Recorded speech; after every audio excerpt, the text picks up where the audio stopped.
Syekh Abdul Aziz bin Abdullah rahimahullahu ta'ala. Ya, pada pertemuan sebelumnya kita sudah membahas pelajaran kedua yang disebutkan oleh Syekh. Karena pelajaran pertama yaitu tentang surat Al-Fatihah dan surat-surat pendek. Ya, hendaknya kita mempelajari, mengamalkan dan mengajarkan tentang surat Al-Fatihah dan surat-surat pendek. Lalu yang kedua, kita juga hendaknya mempelajari, mengamalkan dan mengajarkan tentang rukun-rukun Islam. Dari rukun yang pertama sampai rukun yang terakhir, yaitu haji bagi orang yang sanggup menempuh jalan padanya. Nah, berarti kita masuk pelajaran ketiga yang disebutkan oleh Syekh. Berkata Syekh Abdul Aziz bin Abdullah bin Baz rahimahullah, ad-darsul tsalits arkanul iman. Rukun ketiga yaitu pelajaran ketiga yaitu rukun-rukun iman. Nah, kita akan membahas rukun iman. Kata Syekh rahimahullah, arkanul imani wa hiya sittah, an tu'mina billahi wa malaikatihi wa kutubihi wa rusulihi wal yaumil akhir wa tu'mina bil qadari khairihi wa syarrihi minallahi ta'ala. Rukun-rukun iman yakni ada 6. Engkau beriman kepada Allah, para malaikatnya, kitab-kitabnya, rasul-rasulnya, dan hari akhir, serta engkau beriman kepada takdir yang baik maupun buruk dari Allah Subhanahu wa ta'ala. Nah, inilah rukun iman yang hendaknya kita ketahui, kita pelajari, kita amalkan, lalu kita ajarkan ya kepada anak-anak kita atau orang-orang yang baru masuk Islam. Jadi jelaskan seperti ini, rukun-rukun yang dasar-dasar, mau saya tinggi-tinggi ya. Rukun iman ada 6 ya, dan yang namanya rukun itu artinya penopang, Bapak ya. Penopang dalam sebuah bangunan ada rukun itu asalnya ya penopang, bisa tiang atau bisa fondasi. Nah, rukun iman ada 6. Yang pertama itu engkau beriman kepada Allah. Artinya engkau harus beriman kepada wujud Allah, rububiyah Allah, uluhiyah Allah, dan nama-nama dan sifat Allah. Ini ada 4 unsur terkait dengan iman kepada Allah. Pertama, harus beriman kepada wujud Allah. Artinya seorang muslim harus yakin bahwa Allah itu ada ya. Wujud sifat Allah di antara yang tentu saja harus kita yakini, Allah itu memiliki sifat wujud, ada. Dan sebenarnya keyakinan bahwa Allah itu ada, itu sudah ada dalam fitrah manusia. Sudah ada dalam fitrah manusia. Ya, sampai-sampai orang yang mengaku ateis pun secara tidak sadar kadang kalau ada masalah yang begitu mendesak, dia nyebut, oh my God, oh wahai Tuhanku. Sebagaimana ada seorang ustaz cerita kepada saya, ada seorang ateis, ketika itu dia berdiri di ujung pacuan landasan penerbangan. Jadi ketika pesawat ini mau terbang, yang harus naik ini dia malah lanjut begini, dan di ujungnya ada orang tersebut. Nah, dia merasa pesawat ini akan menerjang dia dalam kondisi kritis. Padahal dia ngakunya ateis, anti Tuhan kan, tidak punya agama. Tapi ketika pesawat ini mau nabrak dia, tiba-tiba yang terucap di mulut dia, oh my God, oh wahai Tuhanku. Loh, katanya kamu tidak mengakui adanya Tuhan, tapi kamu mengucapkan oh wahai Tuhanku. Nah, ini menunjukkan fitrah manusia meyakini adanya Allah. Allah itu wujud, memiliki sifat ada. Nah, terus apakah perlu kita ajarkan kepada anak kita? Perlu, untuk lebih menguatkan. Walaupun fitrah manusia yakin Allah itu ada, tapi supaya lebih kuat lagi kita jelaskan Allah itu ada. Buktinya bisa secara akal akal maupun fitrah. Kalau fitrah udah jelas lah, dalam hatinya ada. Sekarang akal pun bisa kita ajarkan kepada anak dengan penjelasan sederhana. Meja tidak mungkin ada dengan sendirinya, pasti ada yang membuatnya. Rumah tidak mungkin muncul dengan sendirinya, pasti ada yang membuatnya. Nah, begitu pula alam semesta, langit dan bumi yang demikian luas, besar, dan gerakannya sangat teratur. Ini semua tidak mungkin muncul dengan sendirinya tanpa ada yang menciptakannya. Pasti ada yang menciptakannya, dan yang menciptakannya adalah Allah. Nah, kita ajarkan kepada anak seperti ini dari kecil supaya dia makin merasakan keagungan Allah, makin kuat keimanannya kepada Allah. Ya, Bapak ya. Walaupun sekali lagi asalnya keyakinan adanya Allah tertanam dalam hati setiap manusia, walaupun kadang lisannya nolak. Makanya ternukil perdebatan antara Imam Abu Hanifah dengan orang-orang ateis yang anti Tuhan, anti agama. Jadi orang ini berkata di depan Imam Abu Hanifah, Tuhan itu tidak ada, bohong itu, Tuhan itu ada. Maka Imam Abu Hanifah pun berkata, beliau cerdas dan beliau orang yang ahli ya dalam masalah ini ilmu akal, logika. Beliau katakan, saya nyaksikan ada. Ketika dia melihat Tuhan tidak ada, oh gitu, saya juga nyaksikan ada kapal berjalan, itu ada kapal, ada muatannya, ada barangnya. Kapal ini bergerak sendiri, nurunkan muatan dengan sendirinya, setelah itu berjalan lagi dengan sendirinya.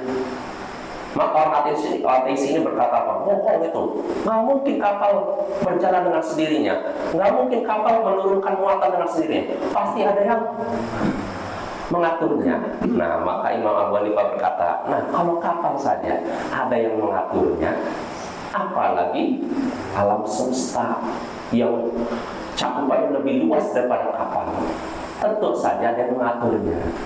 Nah, ini Imam Abu Hanifah langsung memukul telak orang ateis ini, sehingga akhirnya dia mengucapkan kalimat syahadat. Nah, ini Bapak ya.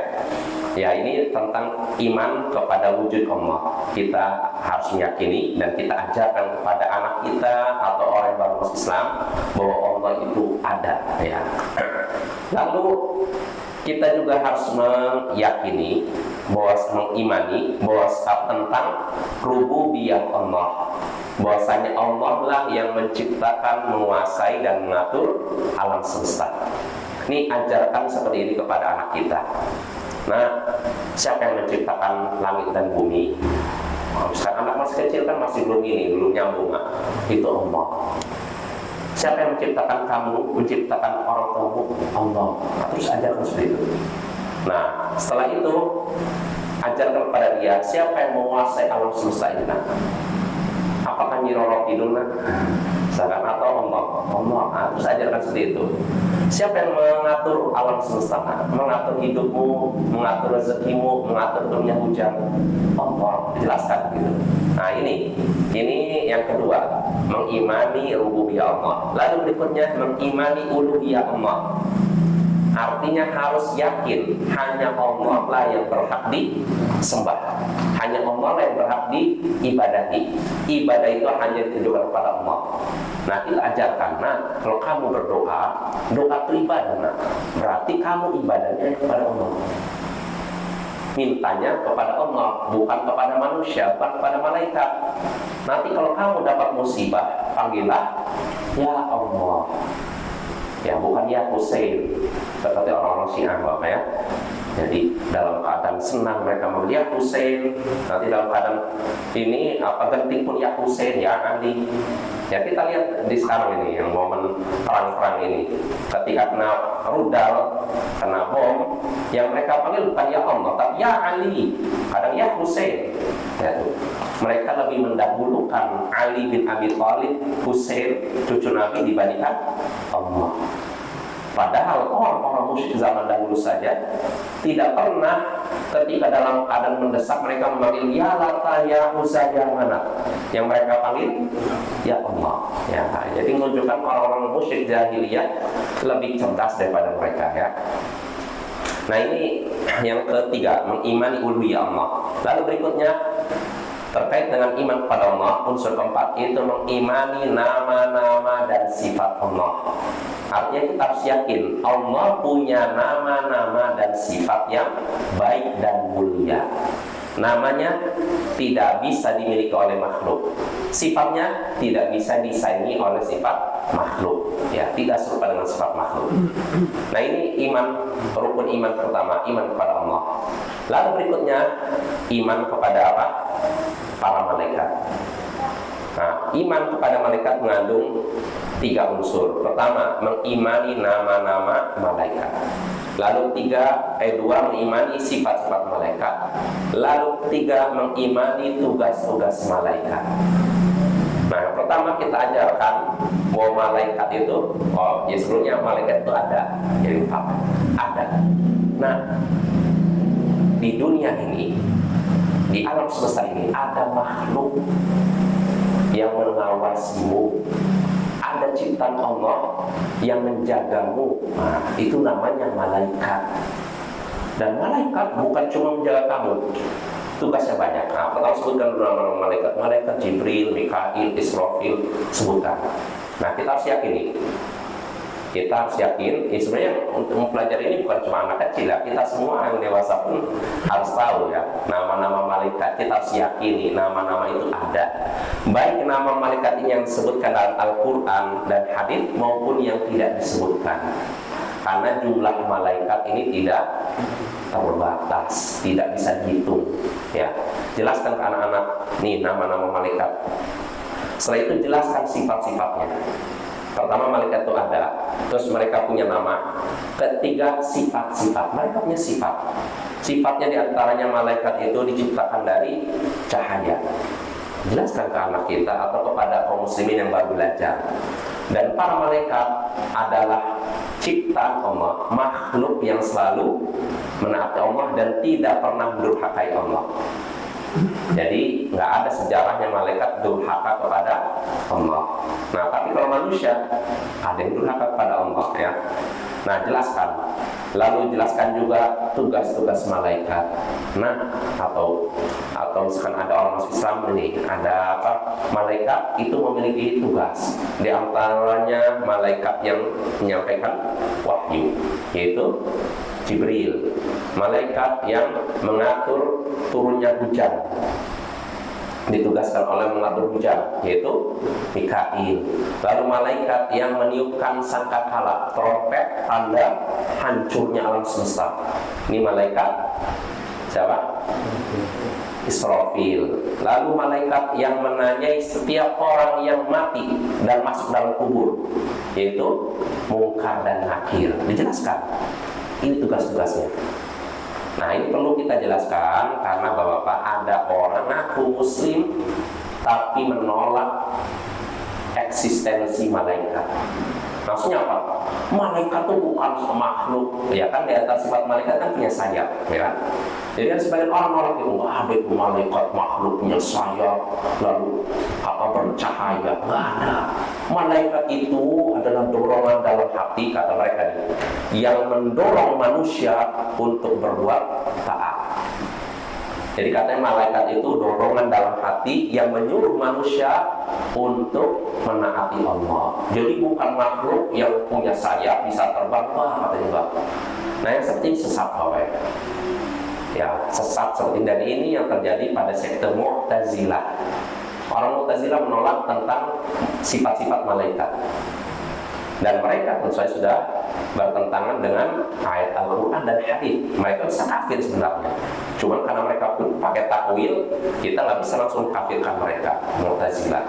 Jadi kenapa sebabnya Mu'tazilah lebih sampai menolak sifat malaikat seperti itu?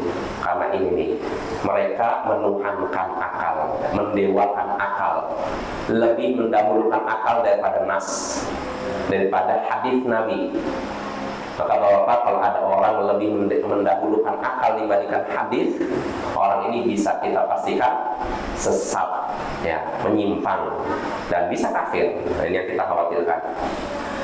Nah, ini rukun iman kedua malaikat. Lalu berikutnya rukun iman yang ketiga, yaitu mengimani kitab-kitab Allah.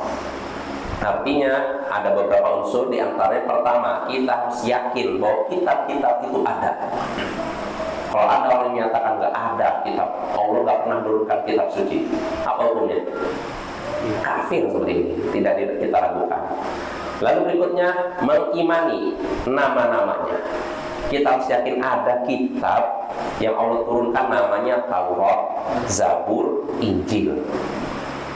Kita harus yakin ini. Jadi bukan cuma Al-Quran, Bapak. Kita harus imani ada kitab suci yang pernah Allah turunkan, namanya Taurat, Zabur, dan Injil. Walaupun kita yakin kitab suci sebelum Al-Quran ini sudah bercampur dengan karangan manusia, bercampur dengan ucapan manusia. Ya, ini ya. Makanya unsur ketiga, keimanan kepada kitab-kitab Allah, diantaranya mengamalkan isi kitab Allah yang tidak bertentangan dengan Al-Quran. Mengamalkan isi kitab-kitab Allah yang tidak bertentangan dengan Al-Quran. Contohnya Zabur, Taurat, Injil. Kalau ada amalan yang tidak bertentangan dengan Al-Quran, kita amalkan. Yang sesuai ya, kita amalkan. Contohnya apa? Dalam Taurat, kisos. Kisos ini ada dalam Taurat. Mata dibalas mata, gigi dibalas gigi, tangan dibalas tangan. Ini bukan cuma dalam Al-Quran, dalam Taurat pun disebutkan. Dan masih banyak lagi ya dalam syariat, keterangan kitab suci sebelumnya tentang amalan-amalan yang disebutkan dalam kitab suci sebelumnya dan tidak dihapus dalam Al-Quran, bahkan didukung. Ya contohnya, Bapak ya, khitan, sunat. Ini sebenarnya ada dalam kitab terdahulu. Cuma herannya, kenapa orang yang mengaku mengikuti kitab suci sebelum Al-Quran kok rata-rata tidak sunat, ya enggak? Padahal disebutkan, bahkan sebutkan katanya Tuhan mereka disunat di hari ke-7. Tapi herannya mereka rata-rata tidak sunat. Dan dalam kitab mereka juga, kalau saya Injil ya, yang sudah bercampur dengan ucapan manusia, disebutkan juga bahwa babi itu diharamkan. Tapi orang kata kenapa umat ini kok banyak yang makan babi? Nah, ini tanda tanya sebenarnya. Terus minuman keras juga diharamkan. Tapi kenapa kok umat ini kok banyak mengkonsumsi minuman keras? Selalu jelas ya, maksud umat ini selalu jelas ya. Bukan umat Islam tentu saja ya. Umat Islam kan tahu itu haram ya. Nah, ini ya. Lalu berikutnya, salah satu di antara unsur keimanan kepada kitab-kitab Allah, yaitu membenarkan kabar yang ada di dalamnya selama tidak bertentangan dengan kabar dari Al-Quran. Ya, jadi kalau ada kabar dalamnya yang sesuai dengan kabar Al-Quran, kita harus membenarkannya. Contohnya apa? Dalam Taurat dan Injil sebutkan kisah Nabi Adam diusir dari surga. Karena Al-Quran ada kan? Dalam Taurat pun ada, Injil pun ada. Nah, kita pun harus mengimani. Tidak boleh kita menolaknya. Jadi jangan sampai karena kita tahu kitab ini sudah bercampur dengan tangan manusia, bercampur dengan ucapan manusia, akhirnya apa? Semua kabarnya kita tolak. Nggak boleh, karena ada di situ wahyu Allah, ada firman Allah. Walaupun kita yakin sudah bercampur dengan ucapan manusia, tapi itu ada firman Allah yang masih terjaga. Ya, tidak semuanya dihilangkan. Ya, itu tentang kitabnya. Lalu berikutnya, beriman, rukun iman yang ke 1, 2, 3, 4, yaitu beriman kepada Rasul-Rasulnya. Artinya kita harus mengimani bahwa para Rasul itu ada. Maka kalau ada orang yang nggak ada Rasul itu fiktif. Ini orang ini jahil pada ya. Kalau ada orang yang nyatakan Nabi Muhammad itu nggak ada. Lah terus yang dikubur samping itu di masjid dekat Masjid Nabawi siapa? Itu Nabi Muhammad. Ini orang yang bodoh, tidak tahu fakta ya. Jadi kalau menghadapi orang seperti ini, Bapak, kalau orang yang menolak adanya para Rasul, anggap orang seperti tidak adanya. Kamu menganggap para Rasul tidak ada, kami juga menganggap kamu tidak ada. Karena itu fakta yang tidak bisa ditolak. Para Rasul pernah diutus oleh Allah ya. Itu tidak bisa diingkari. Nah, kita harus meyakini para rasul ada dan harus mengimani nama-nama mereka. Nama-nama mereka yang disebutkan dalam Al-Quran, hadis, atau tidak disebutkan dalam Al-Quran, hadis. Karena para rasul jumlahnya bukan cuma 25 Bapak ya. Walaupun yang disebutkan oleh Al-Quran 25, kenyataannya lebih dari itu. Disebutkan dalam riwayat 613. Nabi lebih dari itu, 120.000 dalam suatu riwayat. Walaupun riwayatnya diperselisihkan para ulama ya. Yang jelas para rasul banyak ya. Yang disebutkan dalam Al-Quran itu kita ketahui Adam, Idris, Nuh, sampai Nabi Muhammad. Yang dalam hadis diantaranya siapa? Nabi Daniel, atau orang Indonesia itu Daniel ya. Atau Nabi Yusha bin Nun. Dan ada beberapa nabi yang tidak disebutkan dalam Al-Quran tapi disebutkan dalam hadis. Nah, kita harus mengimani ini. Dan juga mengimani ada nama-nama rasul yang tidak disebutkan dalam Al-Quran dan hadis ya. Ini yang kedua. Lalu berikutnya kita juga harus mengimani bahwa para rasul ini mengimani bahwasanya kabar yang disampaikan para rasul benar. Kita harus mengimani kejujuran mereka. Ya, ini. Lalu berikutnya kita mengamalkan perintah mereka yang sesuai dengan Al-Quran dan As-Sunnah.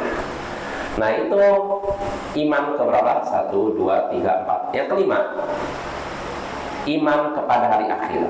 Nah, kita dianggap beriman pada hari akhir kalau meyakini pertama, iman hari akhir itu ada, bukan dongeng.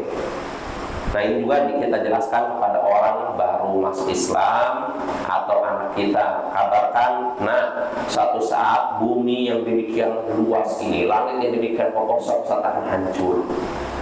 Bumi akan bertabrakan dengan matahari, bintang akan runtuh. Jelaskan seperti ini. Nah, lalu kita juga harus mengimani kejadian yang ada hubungan hari akhir sebelum kehancuran alam semesta. Di antaranya apa? Alam kubur. Kita harus jelaskan bahwasanya alam kubur, fitnah kubur itu ada, azab kubur ada, nikmat kubur ada. Nah, ini perlu kita jelaskan karena ada sebagian muslim, terutama orang-orang Mu'tazilah, menolak adanya siksa kubur. Jadi mereka ini menganggap itu siksa kubur tidak ada. Mereka dengan alasan apa? Hadis yang berbicara tentang siksa kubur hadis ahad. Jadi dalam istilah mereka ini membedakan antara hadis ahad dan mutawatir. Ahad itu artinya Bapak, hadis yang diriwayatkan oleh satu perawi. Dari seorang perawi sampai ke Nabi cuma satu. Ini katanya kalau dalam masalah akidah nggak terima. Bukan masalah akidah, kalau Mu'tazilah tentang akidah maupun fikih nggak bisa terima. Harus yang diterima apa? Hadis mutawatir, hadis yang diriwayatkan oleh perawi dengan jumlah banyak, dengan jalur periwayatan yang banyak. Nah, hadis tentang azab kuburnya hadis ahad kata mereka. Padahal kenyataannya hadis yang berbicara tentang azab kubur itu mutawatir, diriwayatkan oleh perawi yang sangat banyak, lewat jalur periwayatan yang banyak. Jadi alasan aja orang Mu'tazilah itu intinya karena nggak sesuai dengan akal mereka tolak. Cuman alasannya apa? Ini bukan hadis mutawatir. Nah, orang seperti ini juga sama saja menyimpang, ya, tidak mengimani hari akhir, ya. Maka Bapak, ini perlu kita jelaskan kepada umat, ya. Bahkan Syekh bin Baz pernah ditanya, apa hukum orang menolak azab kubur? Kata Syekh bin Baz, kafir. Beliau tegas. Walaupun tentu ini ada perbedaan pendapat antara para ulama, Pak, ya. Sebagian ulama menyatakan yang menolak azab kubur nggak sampai kafir, tapi sesat, sangat sesat. Tapi kalau Syekh bin Baz nyatakan kafir karena mengingkari Al-Quran dan hadis yang sahih. Ya, pokoknya intinya mau dianggap kafir atau sangat sesat, jangan sampai kita menolak adanya alam kubur, siksa kubur, ya. Nah, apa alasan Mu'tazilah menolak adanya azab kubur? Saya ini mendahulukan ini, mendewakan akal. Karena kata mereka, bagaimana mungkin orang yang di dalam kubur, katanya kan kalau kita yang di dalam kubur itu orang yang beriman, soleh, nanti kuburnya akan dilapangkan, ya tidak? Dan orang kafir akan disempitkan. Kata mereka, bagaimana mungkin bisa bisa dilapangkan? Coba dibongkar. Ya, sama aja kan? Jadi mereka menyamakan alam kubur dengan alam dunia. Terus kata mereka, kalau memang siksa kubur itu nyata, tentu kita bisa merekam. Coba masukkan rekam ke dalam kubur, mana nggak kedengaran suara apa-apa. Ini orang jahil intinya, karena sudah menyamakan alam kubur dengan alam dunia. Itu beda alam Bapak ya. Makanya ini juga termasuk pelajaran bantahan terhadap orang yang suka minta-minta ke kuburan. Pak, datang kuburan, Pak, tolong bantu saya Pak, saya lagi kesulitan bayar hutang. Orang udah diminta-minta udah meninggal. Ini orang ini jahil, karena alam kubur beda dengan alam dunia. Sudah beda alam, maka untuk apa minta-minta ya? Nggak akan berguna begitu Pak ya.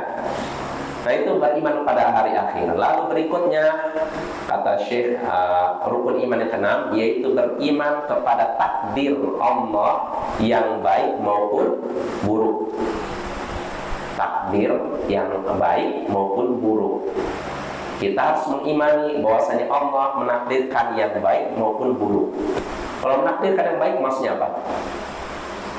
Kita bisa sehat, kita dapat kekayaan, kita naik jabatan, ya tidak. Kalau yang buruk, kita dapat penyakit, kita dapat kecelakaan, kita dapat anggota keluarga kita dapat musibah, meninggal, ya tidak. Nah ini kita harus yakin, ya. Dan beriman kepada qada dan qadar ini termasuk rukun iman. Maka kalau ada orang yang menyatakan manusia menentukan perbuatannya sendiri, tidak ditakdirkan oleh Allah, apa hukumnya? Manusialah yang menentukan masa depannya sendiri, bukan Allah. Apa hukumnya? Apa hukum orang seperti ini? Kafir, tidak kita lakukan. Dia sudah menolak takdir Allah. Nah, jelas Bapak ya. Nah, terus ini kalau menolak secara mutlak. Ada pun orang yang membedakan, yang baik-baik ditakdirkan Allah, yang buruk-buruk tidak ditakdirkan Allah. Nah, yang seperti ini sesat, tapi tidak sampai kafir. Mereka lah kelompok Qadariyah yang menjangkiti sebagian fuqaha di Irak dan sebagian ulama tabi'in ada yang terpengaruh Qadariyah. Di antara Qadariyah ini, di antara Qatadah bin Ni'am As-Sadusi dan beberapa ulama Basrah. Jadi mereka terpengaruh Qadariyah, tapi bukan Qadariyah yang kafir. Karena Qadariyah yang kafir itu menolak takdir secara mutlak, yang baik maupun buruk. Manusia sendiri yang menentukan perbuatannya, bukan Allah. Ini kafir. Nah, tapi Qadariyah yang ini yang terjadi pada sebagian tabi'in atau sebagian ulama terdahulu, yaitu yang menyatakan Allah yang menentukan perbuatan baik. Saya melakukan perbuatan baik karena Allah. Saya dapat yang baik-baik karena Allah. Ada pun yang buruk, maksiat, ini bukan Allah yang menentukan, manusia sendiri. Nah, yang seperti ini benar apa salah? Maksiat katanya bukan Allah yang menakdirkan, tapi manusia sendiri. Betul? Kalau betul, berarti kita jadi Qadariyah. Ya, semua perbuatan baik dan buruk Allah takdirkan, termasuk maksiat yang kita lakukan. Loh, masa iya orang berzina sudah Allah takdirkan? Iya. Orang mencuri Allah takdirkan? Iya. Nah, kayak itu nanti orang bisa berbuat maksiat? Tidak juga. Kita harus yakin semua yang terjadi baik maupun buruk ini sudah Allah takdirkan. Tapi jangan jadikan itu senjata untuk bermaksiat. Kenapa kamu mencuri? Ini sudah Allah takdirkan, Pak. Nggak bisa. Ya, karena apa? Segala sesuatu memang sudah Allah takdirkan, tapi Allah juga memberikan kepada manusia apa? Kehendak dan pilihan. Manusia bisa milih, saya mau melakukan perbuatan baik atau buruk. Jadi nggak ada istilahnya terpaksa. Saya melakukan ini maksiat, ya karena takdir Allah. Nggak bisa kan? Kalau punya pilihan, ya. Sebagaimana dalam masalah makanan, manusia itu punya pilihan. Disajikan di sini rendang, satu lagi teh jawi. Mana yang dipilih? Apakah mungkin teh jawi itu sudah takdir Allah? Atau rendang? Rendang kan? Dalam masalah makanan saja manusia punya pilihan. Begitu juga dalam masalah perbuatan. Manusia bisa memilih mana perbuatan baik, perbuatan buruk. Maka nggak bisa seorang bermaksiat dengan alasan takdir. Nah, jelas Sob ya. Nah ini, jadi kita harus yakin semua perbuatan yang kita lakukan sudah Allah takdirkan, termasuk maksiatan. Tapi jangan jadikan itu sebagai senjata untuk melakukan dosa, ya, gitu ya. Kita harus yakin seperti itu. Nah itu rukun iman. Nah berarti selesai kita dari pembahasan rukun iman. Nah sekarang kita masuk pembahasan berikutnya. Kata Syekh Abdul Aziz bin Baz, ad-darsul rabi' aqsamut tauhid wa aqsamus syirk. Nah ini penting nih. Pelajaran keempat, macam-macam tauhid dan macam-macam syirik. Kita harus tahu nih, karena tauhid dan syirik tidak mungkin bersatu, ya, akan selalu bertentangan. Di mana ada tauhid, syirik akan hilang. Di mana ada syirik, tauhid yang akan hilang. Maka nggak bisa dijamak, digabungkan antara tauhid dan syirik. Nah, ini macam-macam tauhid. Apa saja macam-macam tauhid? Nah, keterangan dari Syekh. Ya sebelumnya tauhid itu artinya apa? Mengesahkan Allah. Nah, tauhid itu dari kata ja'lu syai' wahidan, menjadikan segala sesuatu yang banyak jadi satu. Jadi kalau saya bisa ini gambarkan, tauhid itu seperti ini. Misalkan ini ada 3 ada 4, lalu diginikan. Ini tauhid, menjadikan segala sesuatu yang banyak jadi satu. Nah ini secara bahasa. Nah secara istilah tauhid itu mengesahkan Allah dalam perkara yang hanya dimiliki oleh Allah. Mengesahkan Allah dalam perkara yang hanya dimiliki oleh Allah. Nah ini. Jadi nanti akan ada keterangannya apa saja macam-macam tauhid. Nah kita bahas. Kata Syekh, bayanu aqsami tauhid, penjelasan tentang macam-macam tauhid. Nah ini perlu kita pelajari. Wahiyat talafah, yaitu ada 3. Tauhidul rububiyah, wa tauhidul uluhiyah, wa tauhidul asma'i was sifat. Tauhid itu ada 3. Tauhid rububiyah, tauhid uluhiyah, tauhid asma was sifat. Ada 3. Apa maksud tauhid rububiyah? Apa maksud tauhid uluhiyah? Apa maksud tauhid asma wa sifat? Insyaallah ini akan kita bahas pada pertemuan berikutnya. Wassallallahu ala nabiyyina Muhammadin wa ala alihi wa sahbihi ajma'in wa akhiru da'wana anil hamdulillahi rabbil alamin. Assalamualaikum warahmatullahi wabarakatuh.